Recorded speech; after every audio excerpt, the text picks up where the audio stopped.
Hi, everybody. I'm Abby Schroeder. I live in Great Barrington.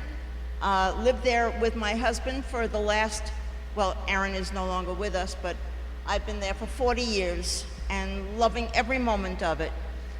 I do have a lot of recollections about the music industry, the music business, and listening to some of the songs that these guys just played, like Hang On Sloopy, was written by one of our very dearest friends. We used to play games every Tuesday night. We'd meet up in his apartment, and he and his wife and Aaron and I would play Parcheesi and things like that. Sloopy was a song that he wrote about his wife, who I'm still friendly with, and we used to have a lot of fun. He also wrote things like Twist and Shout, and he went over to England, and I happened to be in London at the same time when he was asked to come in and do Twist and Shout with the Beatles. So I was at that recording session, which was also interesting and a lot of fun. But the connection to Elvis Presley is much more personal. My husband started writing songs when he was 7. When he got to be 22, he had his first record. It was a hit. It was also Rosemary Clooney's first record at a sidewalk penny arcade. And from there, that was the beginning of his career. He was able to become a member of the illustrious ASCAP, which are writers and songwriters, composers, authors, and publishers are members of. And from then on, he was on the way to success. He wasn't going to stop until he got where he wanted to go. He wrote for a lot of people in the early 50s that we all probably remember, like Sinatra and Tony Bennett and Perry Como, and on and on and on. And even a little more modern was Pat Boone, with whom he had 3 hits in a row. Well, after Pat Boone, there was a change in the music industry. There was a time when everybody wondered, what is this? What's coming? And what was coming was Elvis. There was, the earth moved, and the Elvis era began.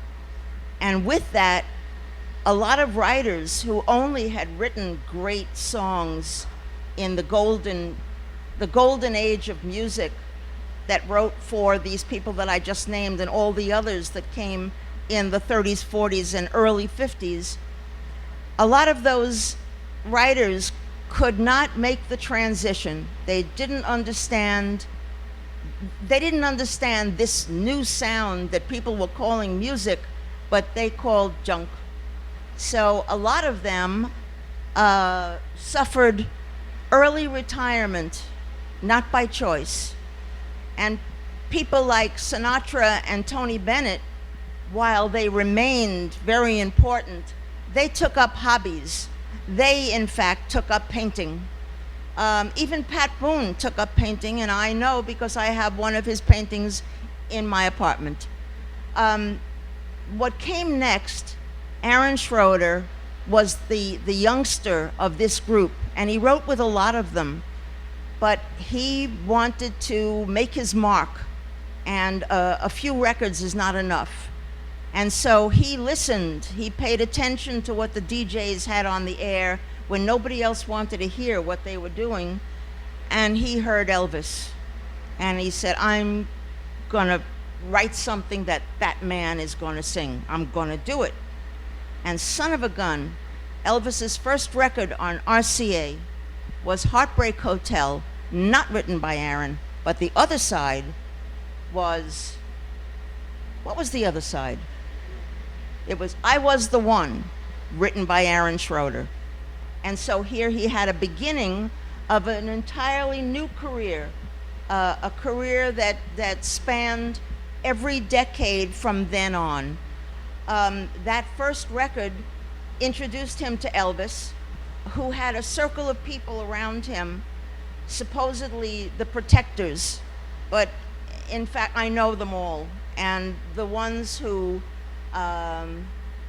managed, who published, it was their greed more than their love of the artist that encircled him. It was like a moat.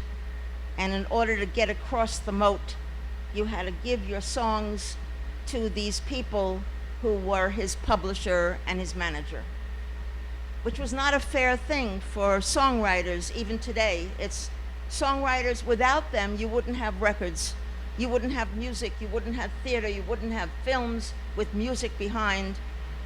And writers are the beginning of all of it. And to not give them their due is kind of awful. I grew up loving Aaron Schroeder. I saw him on television when I was 17. I didn't know him. I had just graduated high school. I saw him on television. He was on a show called To Tell the Truth. And I said to my mom that evening, I said, "Mom, you know how you always ask me, what kind of guy are you looking for? The guy on the right." I didn't know who he was. And then they announced the real Aaron Schroeder to please stand up. And the guy on the right stood up. And 8 years later, I married him. So that's just a little anecdote to give you a sense of where I come from. I am a supporter. I was his wife. I am his wife, though he's gone. I became his partner in publishing because he didn't trust the publishers who were taking pieces and shouldn't. And so he became a publisher, and we started raising the new breed of songwriters like Randy Newman. You may know Short People was one of his hits. Jimi Hendrix, who did Star Spangled Banner at Woodstock, and a lot of other things. And my dearest, Barry White, who I personally represented throughout his career until the moment he died. Going back to Presley and Aaron Schroeder, it is interesting to note the things that happened to them together after that first record. Elvis loved Aaron. He even mentioned to people that his middle name was Aaron, and he was very proud of that. The next record that they had together was, I believe, I Got Stung. And I think it was the last recording that was released before he went into the Army, during which time he wasn't allowed to record. He couldn't leave the bass for long enough. He couldn't listen to songs on the bass. And so that was a time before he went in that they recorded 5 songs with him to be released during those 2 years. The first one was I Got Stung. The last one before he left the Army was Stuck on You, both of them by Aaron Schroeder. And when he came out, Stuck on You was #1. It was a turning point in his career. It's the song that brought him back in front of his, what they say, 50 million fans, and I'm delighted. So was Aaron. From then on, Presley wanted to hear what Aaron Schroeder had to say, what he had to write. And Aaron went on to write another 3 #1s for Elvis. The next one was It's Now or Never. And in that case, he felt that Elvis was capable of doing more than these quick little ditties that were very successful, but he had more of a voice than what people had heard up until then. And so he decided to write something stronger and longer and bigger, and that was It's Now or Never. It's Now or Never became #1 before they took their second breath.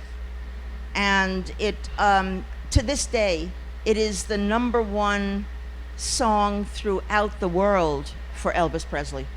It's his biggest hit. Following that, Aaron did one more #1. And that, by the way, it was 17 splattered in between in films, on TV. Aaron's songs have been included in all of the specials that you see. The show that was on Broadway had Aaron Schroeder. The Cirque du Soleil did a Presley show in Las Vegas. Aaron was represented. And then the final song that Aaron wrote for him was Good Luck Charm in 1961. And Elvis did it. He loved it. It was the last Aaron Schroeder song he did, and it was the last #1 that Elvis ever had, which is interesting but sad. And it was the result of another story, which I'll tell you some other time.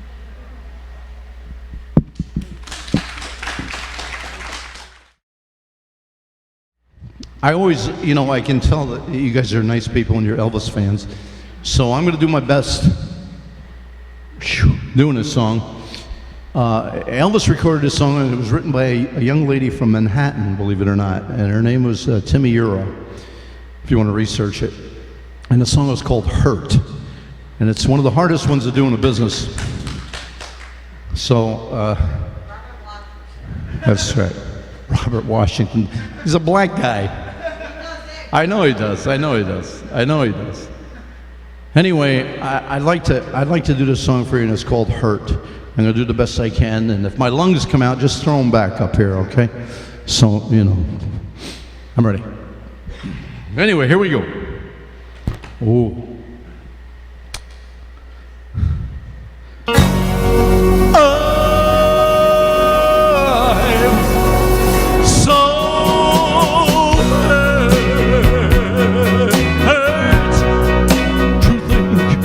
As you lie to me,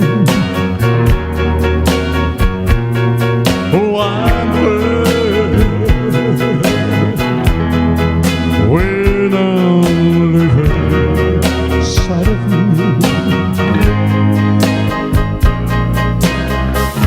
You said our love was true, and we never part.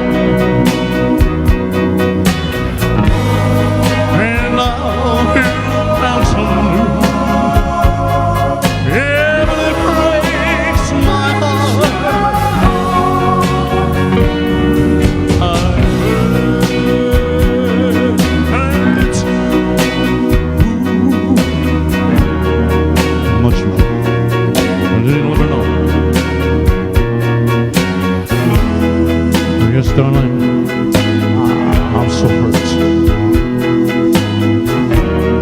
But because I still love you so.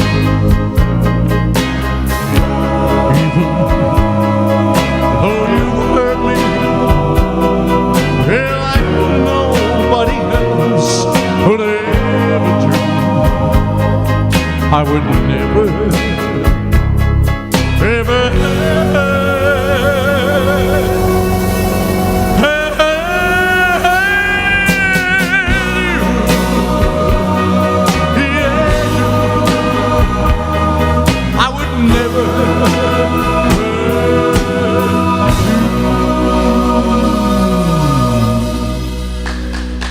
Thank you. Thank you very much. Woo.